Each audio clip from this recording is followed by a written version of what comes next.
Hello everyone, welcome to the Analyst of 17th September. This discussion intends to provide you a detailed analysis of all the important articles from Hindu and Indian Express. Today, we will do an analysis of the resurgence of militancy seen in the Kashmir Valley in the second article, in accordance with the recently published India TB report, which has highlighted linkages between the prevalence of undernutrition and TB.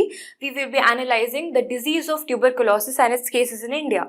In the third article, we will learn about the policy that is set to be launched today for the artisans and the craftspeople of India, that is PM Vishwakarma Scheme. In the fourth article, we will read about biomimicry and how it helps to produce efficient technological solutions for the mankind. To the last topic, we will see why the pollinators are getting endangered with regards to the bumblebee and what are their impact on the biodiversity and environment. So let's get started. Now, in order to optimize your learning experience, I would request you to download the handout of this discussion available in the description box. So do check it out. So let's begin the discussion. The first article is about internal security. It pertains to GS3 part of the syllabus. Now, what is the context? The context is the rising or resurgence in the militancy cases in Kashmir Valley. The last 10 days have seen about 5 cases of militant infiltration in Kashmir. This includes infiltration in Riyasi district, Rajouri, Uri, Srinagar, and the very recent infiltration and attack on the officials, on the military personnel in the Kokarnag block of Anantnag district. So thereby, it calls for us to analyze the overall militancy situation in the Kashmir. What is the emergence, what are the impacts, and what are the peace and way forward strategies. But before that, let's get the concepts clear. What do we understand by militancy? Is militancy similar to warfare or is militancy different from terrorism? Let us try to analyze that first. Militancy is nothing but a low-level warfare which is characterized by prevalence of violence. So violence is the key factor whenever a militancy is conducted. But what makes it different from terrorism? See, if you see it in a way, militancy is a superset of which activities like terrorism, like insurgencies, or any armed rebellion by a religious group or any secessionist group are subsets. So basically, militancy is the supergroup which is characterized by the prevalence of violence. So what makes militancy different from terrorism? It is the core objectives of pursuing the violence. So we know that both terrorism and militancy uses violence, but this violence is used for attainment of political and social objectives and economic objectives in the case of militancy, political and economic goals. But in the case of terrorism, the militancy or this violence tactic is pursued to instill psychological fear. So the objective is not directly to pursue the political goals, rather to first instill fear in the minds of civilians, in the minds of people, in the minds of administration, authority, government, and then try to pursue their political, economic or social goals. So that is the difference. The first difference is in objective. That terrorism tries to instill terror or the sense of fear. The second difference is, who are they going to attack? Militants basically attack the combatants or the armed personnel. Terrorists, on the other hand, basically they try to aim or they try to target the non-combatants or the civilian people. So that is one essential difference between militancy and terrorism.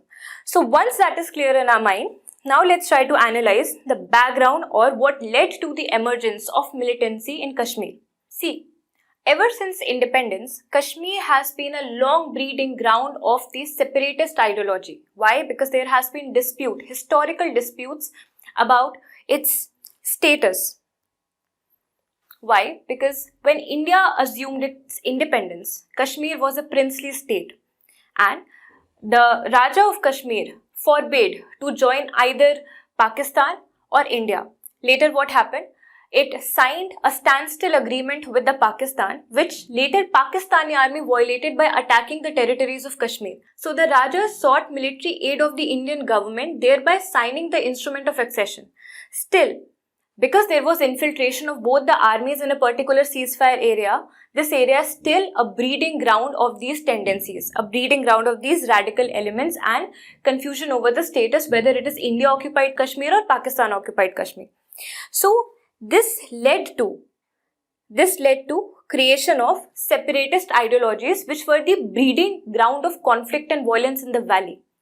But the next few decades after our independence saw a peaceful Kashmir. Yes, there was weakened democracy. Yes, there was low level of local autonomy over there.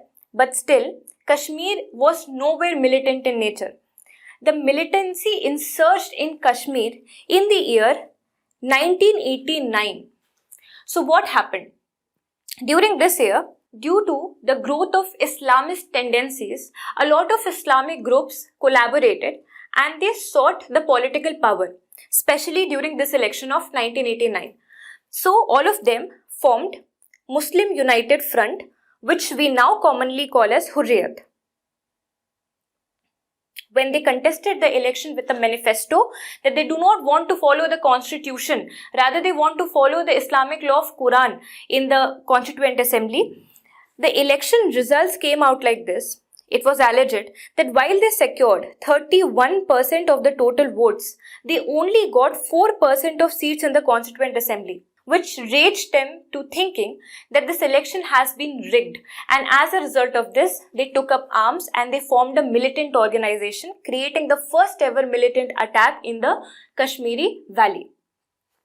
This was the starting point of militancy in Kashmir, the year 1989.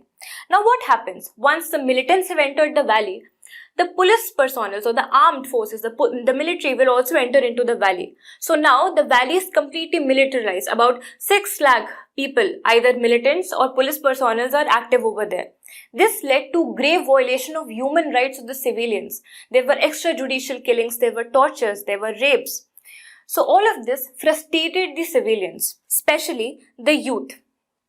Next, things were already worsened, but then came the religious and ethnic reasons, which added fuel to it. So there was Kashmiri exodus. The Kashmiri Hindus were removed from the valley. Second, there was Anantnag land transfer case of 2008. This was very, very important because what happened? Around the 99-acre forested land around the Amarnath was basically given to Hindu organization, and this was again considered as an action of getting marginalized by the Muslim community of the Kashmiri region.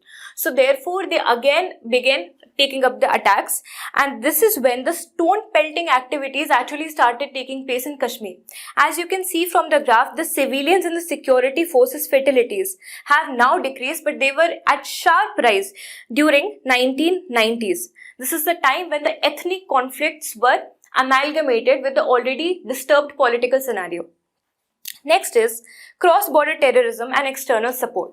A militancy of this scale is really not possible without without external aid. So the Pakistani intelligence agency ISI also was alleged to be providing support to the terrorist outfits that are functioning in the Kashmir Valley. So they also aided the militancy in Kashmir. Last but not the least, people were already frustrated. They could not see the silver lining in the sky because of the whole depressed scenario, and now because of the difficult topology of the valley, it was also very difficult to create infrastructure projects, provide them transportation services, education services, health services. So their developmental parameters were further degraded, which eventually radicalized the youth of Kashmiris, who eventually became the overground workers. They started participating in the militant activities. So now that we understand the background of the emergence of militancy, what are the militant groups in Kashmir? These are primarily, the most prominent one being Lashkar-e-Taiba, which is also responsible for these attacks which are going on. Then Jaish-e-Mohammed, which was responsible for the Pulwama attack of 2017, and Harkat-e-Mujahideen. This is responsible for a lot of airline hijack which happened in the year or in the decade 1990s. Some notable insurgencies by these militant groups were the Kashmiri Pandit exodus of 1990, the Uri attack, the Pulwama attack. So these are some of the insurgencies which you can use in your answers. But these are the traditional insurgent groups. These are the traditional terrorist outfits. Now Kashmir is seeing a new form of militancy. So let's first analyze the new phase of militancy in Kashmir. This new phase is characterized not by just the terrorist outfit but also by the locals dominating the militant movement, because the youth especially of Kashmir has been radicalized. Also, this is a digital age, so social media is acting like a facilitator of misinformation, disinformation and the propaganda that these militants intend to spread. Now, it can be seen that the foreign affiliate to these militant groups are on a decline, but the local affiliations are on an increased high. As you can see from this data, that since 2014 to 2018, we are able to see a huge spike in the total number of local recruitments.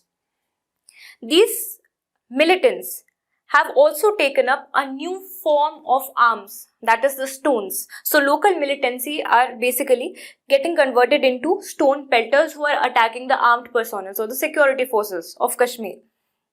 As you can see from the other data, that there is a decline from 77% to 15% in the total number of foreigners who have been affiliated with the militant groups.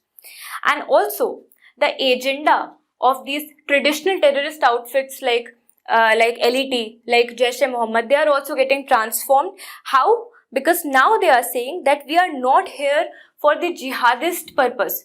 We are here to fulfill the dreams of Kashmiris, to give them their due right. So they are working psychologically now, and these new avatars are in the form of Kashmiri Tigers and the resistant forces, so on and so forth. There are many others. So once we understand what is the new kind of militancy, which is also called the hybrid militancy, what should be the way forward to build a holistic framework, a long-term peace framework in India? First of all, the peace framework should be a multi-pronged approach. That is, it should also work for the security and welfare of the citizens, should also try to de-radicalize the youth of the valley, should be utilizing technological solutions to counter the narrative that is radicalizing these youths. We should also try to integrate the Kashmiri people with the mainstream India so that they do not feel us versus them. Also, economic development, economic infrastructure should be developed so that developmental gaps between these people and the rest of the nation should be minimized, so that they feel more inclusive, more nationalized. Now, what are the peace frameworks? First of all, the security forces should immediately take some steps, that is of pursuing counter-insurgency operations. For example, Operation All Out. So whenever a militant attack happens, the security forces retaliate by performing Operation All Out. Second, having dialogues and peace initiatives. Here, interlocutors and government agents are basically deployed in the valley so that they listen to the grievances of the militants, they try to address it, and they also understand the aspirations of theirs. Next, pursuing economic development.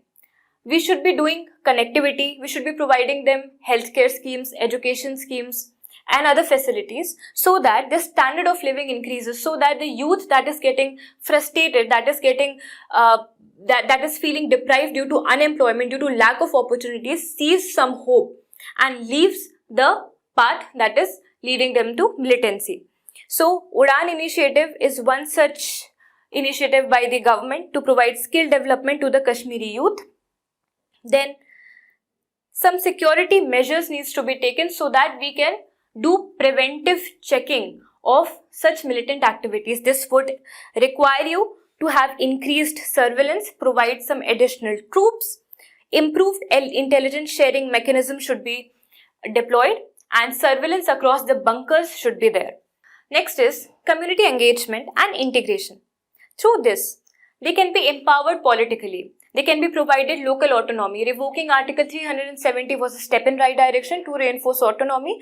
Second, it also enabled, because it took away the state status, so therefore it also empowered the district development councils, which again reinforced local autonomy, a sense of power in the hands of Kashmiri people.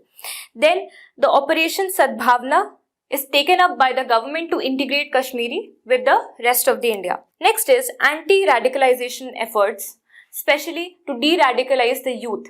One such step is taken by Indian Army, a very brilliant measure called Sahi Rasta, where skill development and personality development modules are delivered in a span of 21-day course to the youth over there, so that they can be de-radicalized and they can be motivated to join the army services.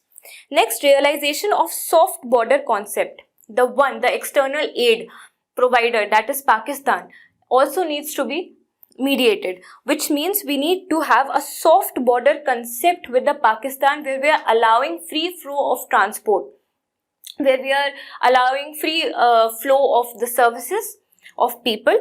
For example, the Srinagar Muzaffarabad bus service facility that is launched between the two nations is a step in right direction. Next, countering narratives using artificial intelligence. The narratives that are promoted by these militants needs to be countered, needs to be discouraged. First of all, the surveillance will be done using AI, and then countering these needs to be done. Then a counter narrative which is provided by the Indian state or the military needs to be provided to the people, so that their narrative can be improved about India. Their narrative about their own status can be improved. So this is how we are going to curb the militancy situation in Jammu and Kashmir in both short term and long term. Now let's talk about the second article. In this article, we will link how the TB disease is interlinked with the case of undernutrition as highlighted by the India TB report. This article also analyzes the loopholes of the Nutritional Support Scheme of India, that is NICSHA scheme. It pertains to GS2 part of the syllabus and GS3, where we deal with health and communicable diseases. So what is the context? As per India TB report, the total notified cases, that is of 2.4 million cases in India, are notified to be having TB. Among them, only 1.6 million cases are those which are receiving at least 1 month payment under the NICSHA Yojana. So what is this NICSHA Yojana? How is TB related with undernutrition? All of this we are going to examine, but first let's understand what is the disease of TB. TB is a serious infectious bacterial disease which generally affects the lungs organ of not just humans but also animals. TB is caused by bacteria which is Mycobacterium tuberculosis. TB can be broadly classified into two kinds. First, pulmonary TB, that which primarily affects the lungs organ, and extrapulmonary TB. So TB can not only infect the lung but can also infect eyes, heart, the skeletal system, the cardiac system, the lymphatic system, the central nervous system. So there are various kinds of TB, but overall when we see, the pulmonary TB cases are much more higher as compared to extrapulmonary one. So therefore we broadly say that it is affecting lungs. Now that we understand about TB, what about India's TB burden? Well, you must know that India has the highest TB burden. About 27% of the total global cases are arising from India alone. It is so grave that all the deaths that are happening, among all the 2 deaths that are happening in 3 minutes, they belong to that of TB. That is the gravity of the situation. So why is India having this high burden of TB? Because there are multiple risk factors working on it. So first factor, and the most prevalent one in India, is that of poverty. Due to their poor purchasing capacity, they are not able to afford basic nutritional security. Because of lack of nutrients in their body, their immune system is also weakened. Secondly, because of again poor affordability, they are living in congested areas, in highly populated, highly dense areas, especially in urban slums, which are also highly polluted. So therefore, such transmissible disease find it very easy to transmit among the sample set over there. The first and the most important reason, the most prevalent one, is that of poverty. Prevalence of poverty means there is poor purchasing power among the people, which compromises with their nutritional security. So they become more susceptible towards getting TB. Second, because of their poor affordability, they live in highly congested spaces like urban slums, and also in poorly ventilated areas where pollution is very high. Therefore, such transmissible contagious disease like TB finds it very easy to spread itself among the population. So poverty is the first reason. Second is the underlying nutrition that comes with poverty. If you are not having sufficient nutrients, micronutrients, minerals, vitamins, then your immune system will be weakened. And weakened immune system is the best reservoir for developing TB bacteria. Therefore, about all the 55% of the new TB cases that India is seeing in the last decade is due to prevalence of malnutrition in the population. According to a data by the National Institute of Research for TB, people who are less than 35 kgs of weight, that those who are stunted, those who are wasted, are under high chances of developing TB, and also they have 4 times more mortality rate as compared to anyone else who's above the weight of 35 kgs. So that is the correlation. The third one is pollution. Pollution degrades the health of lungs. Lungs are the primary reservoir of TB bacteria. So therefore, living in polluted areas, for example, Delhi, because it sees a lot of pollution, is also the hub of TB. Majority of the TB cases of India are from Delhi only.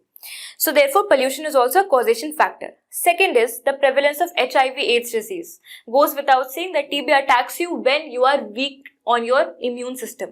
And HIV/AIDS gravely weakens the immune system of a person. Therefore, both TB and HIV/AIDS coexist generally in the patient. India has the third highest burden of the patients who have got coexisted HIV and TB cases. Next is the lack of awareness and the social stigma. Since this is a transmissible, a communicable disease, the people who are suspected of TB are generally refrained from. They are socially ostracized. So in order to avoid that, they do not come up front. They do not declare themselves. And second, even if they declare themselves a TB patient, they are not much aware so that they get the access of healthcare facilities. So all of this further increases their mortality rate. Next is the development of multi-drug resistant TB and extreme drug resistant TB. What are these? See, if a TB patient consumes unregular and unmonitored doses of the antibiotics, then it is highly likely that he will create antibodies against or resistance against those antibiotics. Now, the first line of treatment that is prescribed for TB patient is isoniazid and rifampicin. So, if a TB patient has become immune or resistant or unresponsive to these drugs, then he is said to have developed multi-drug resistant TB. But the case becomes more grave when he becomes resistant to even the second line of drug, the second spectrum, which creates to the causation of extreme drug resistance TB. And this drastically increases the mortality. So this is something that India is burdened with. Now, of course, when we know that the burden is gruesome, there are some initiatives that needs to be taken.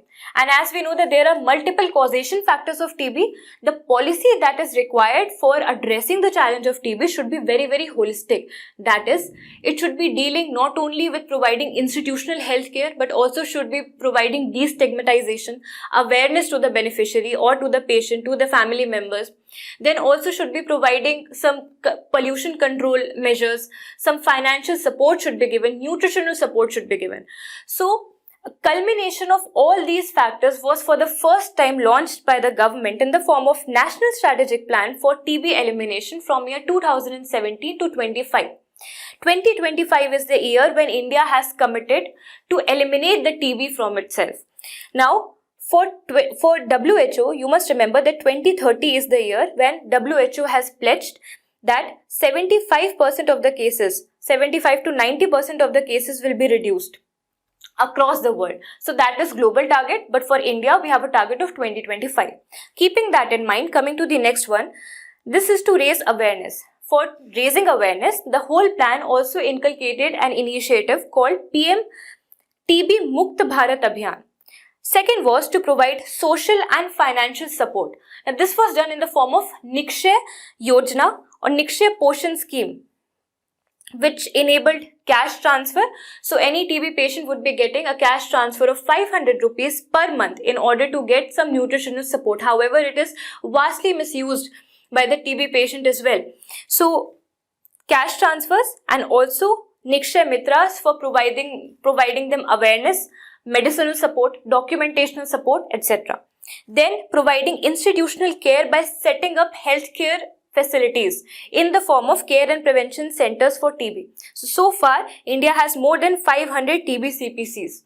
What are the report findings? Now let's analyze that, because report has found that there are some shortfalls of the Nikshay scheme that we have just read about. The intention was to provide financial and social support, but instead it has some lacunas. First and foremost, it talks about the policy ineffectiveness. How?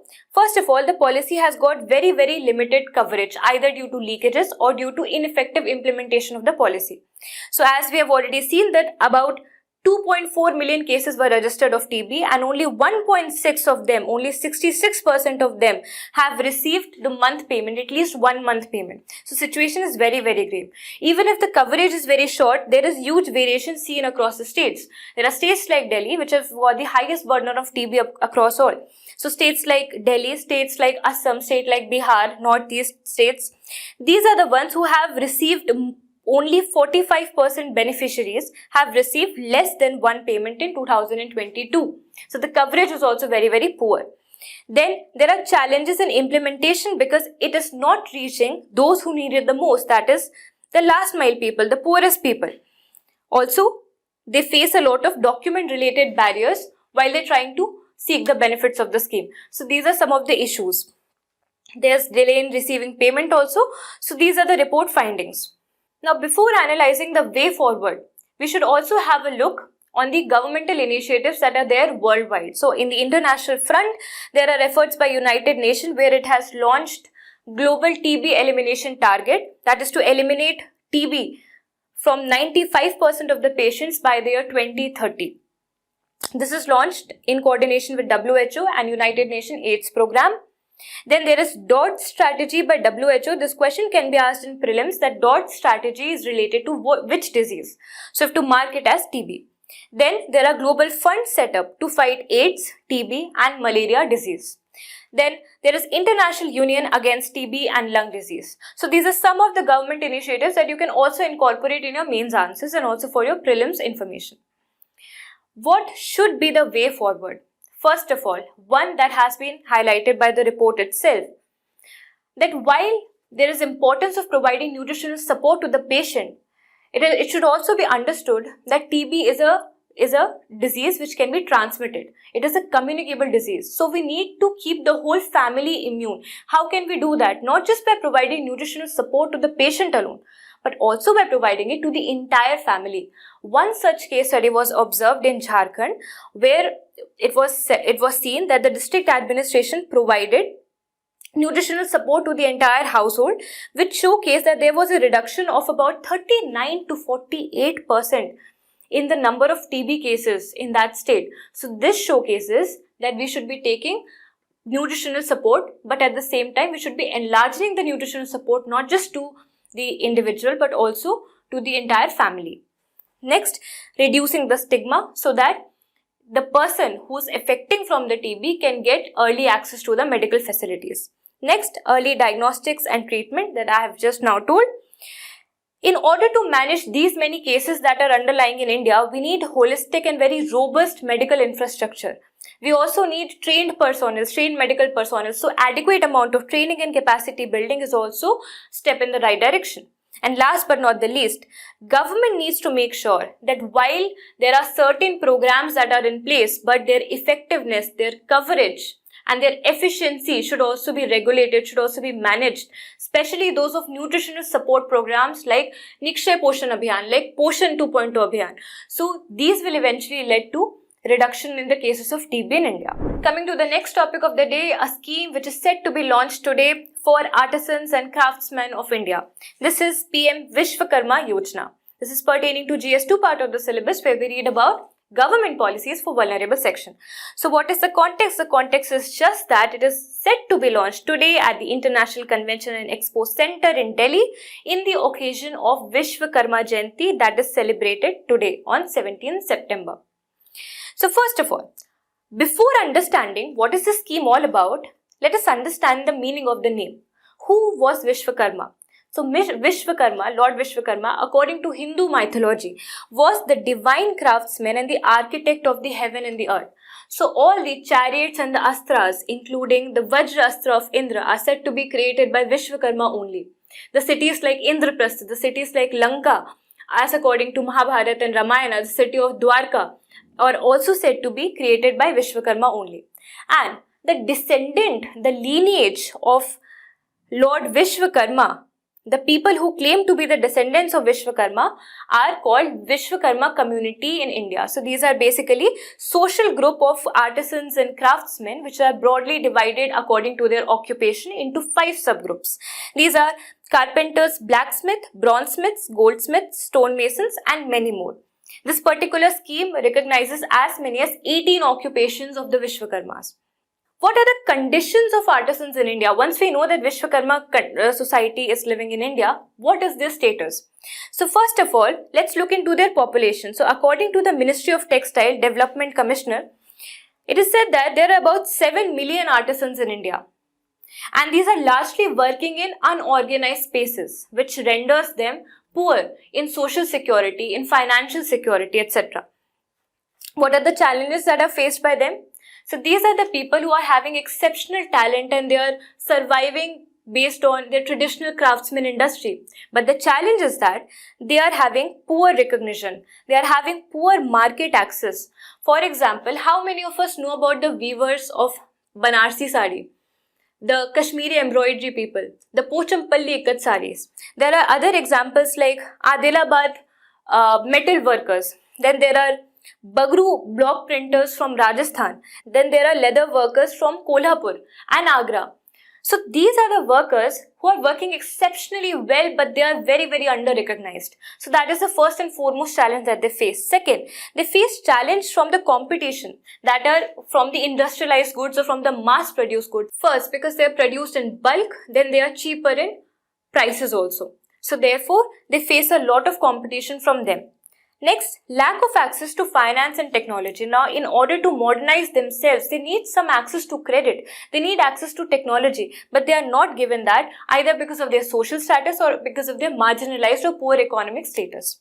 Next, they are exploited by the middlemen between the consumer and the artisan. Generally lies a middleman who generally exploits most of the profit that the artisan can get from their product. So, they are also exploited by the middlemen. They do not get appropriate value for the products that they create or the services that they produce. Next, lack of skill development and training opportunities, which is pretty natural, which also compromises their efficiency, quality of their product and also quantity that they produce. In order to counter all these challenges, this particular scheme is getting launched. This is a centrally sectored scheme with a financial outlay of 13,000 crore to be rolled out for 5 years from 2023 to 2028. The main goal is to empower the artisans and the craftspeople to help them preserve their traditional learning facilities, which is the Guru Shishya tradition, the Guru Shishya Parampara, that is learning through lineage or learning through family. What are the benefits that Vishwakarma scheme will be providing? First and foremost, recognition. As we have seen that the first challenge is the lack of recognition, therefore poor market access. So they will be recognized by giving PM Vishwakarma certificate, and they will also, government will try to bring in, get them into the social security blanket by issuing unique ID cards to each of them. Next, they will be provided credit support of up to 3 lakh rupees. That is going to be a collateral free loan with a concessional interest rate of just 5%. Not only that, they will also be getting trained with a stipend of earning 500 rupees per day. Also, they will be getting a toolkit incentive, to have their work done. So toolkit of up to 15,000 rupees they will be getting. Next, incentive for digital transactions and marketing support will also be provided under the ambit of the scheme. So what is the scheme coverage? The scheme is trying to cover not only the artisans and crafts people of the rural India, which are in the majority over there, but also those of urban India. So this is also help us to counter the militancy in Kashmir, as we have seen, by providing more employment opportunity to the people, especially to the artisans of the Kashmir, the people who are doing embroidery, the people who are doing craftsmanship in the Kashmir. So here is how we can link this article with the first article. Next, there are 18 traditional crafts that have been identified by the government in which it will be providing this support. So these include carpenter, boat maker, armorer, blacksmith, so on and so forth. You can read it from this infographic. So this is all about this particular scheme. The fourth topic is coming from GST part of the syllabus, that is Science and Technology, and here we are going to learn about biomimicry, the case of biomimicry. So what is the context? It has been highlighted that there is a synergy between biomimicry and AI which can offer new possibilities. So what is biomimicry all about? In simple terms, it is utilizing the life processes or taking learning from the life processes and augmenting it with technology in order to provide or to produce efficient solutions for mankind. This is all about biomimicry. Now, in order to understand it more simply, let me tell you a story. So, Japan engineers built a bullet train that could reach a speed of up to 300 kilometers per hour.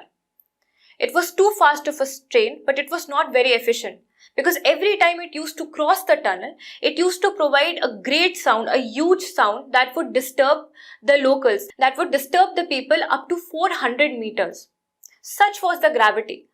So the bullet train engineers were called upon and they were asked to produce some efficient solutions to deal with the menace of noise pollution. So what happened? One such engineer saw this kingfisher bird dive straight into the water, catch its prey and come out without making the sound of splash.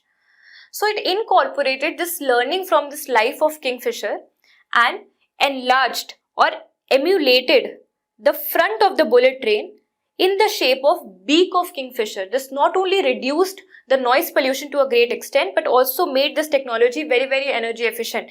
Energy up to 15% was reduced. Energy consumption was reduced due to this technology. This is called biomimicry. Biomimetics, as the science suggests, is the science of mimicking biology or nature. This word was coined by Otto Schmidt for the first time, but it was made famous only by the Bennu's book called Biomimicry, Innovation Inspired by Nature. Let us quickly look the applications using technology that have incorporated the bio lessons. So first and foremost are the Velcro belt. This is a Velcro belt and it works on the principle of the burrs of this bird rock plant. So it is got very tiny spikes of some millimeter diameter and they are having some hooks on the spikes which eventually traps the plant or traps the insect whichever comes by. So this fastening material that is used in technology these days is derived from or is inspired by this plant called bird rock. Next, bird inspired transport. The bullet train that we just saw or the aircraft follows the aerodynamic principles on the basis of which bird's body is built. That is another one. Then the camouflage technologies. Just like how chameleon follows camouflaging, similar camouflaging is used in militaries. Mimicking termite mounds for sustainable building. So as you can see that this is a termite mound. It is very beautifully structured, very well ventilated, and this structure is also followed by skyscrapers like this we can see in Saudi Arabia. So such sustainable buildings which are energy efficient due to proper ventilation are also learned from termite mounds. Next is the biomimetic material, those which directly copy the surface of the plants or of the animals. So for example, self-cleaning surfaces are incorporated in industries. These are generally taken from the lotus effect or lotus water's hyperhydrophobic properties or water repellent properties. So as you can see, these surfaces are created. Similarly, some materials are created using the technology that is incorporated to build spider silk strength to provide its strength and flexibility. So these are some of the applications that can be used to advance mankind in terms of technology, in terms of producing more efficient solutions. Now coming to the last topic of the day. The article says that over 75% of European bumblebee species are threatened. This article is highlighted by the Nature report and it deals with GST part of the syllabus where we read on environment and biodiversity. What is the context? The Nature paper has published that 75% of bumblebee species may face population decline in the next 40 to 60 years if the extreme circumstances persists.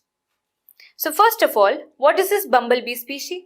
Bumblebee species generally are those species of pollinators which are living in the Arctic regions, in the temperate regions. So what are pollinators? Pollinators are those vectors which are responsible for fertilization of plants. So plants can do self-pollination because these are the anthers or the male organ of the plant, and this is stigma or the female part of the plant. The anthers have pollen grains in them which fertilizes the stigma, which leads to the creation of ovary, which produces seeds and further produces fruits, further produces either flowers or produces fruits. So this is pollination, but this was self-pollination.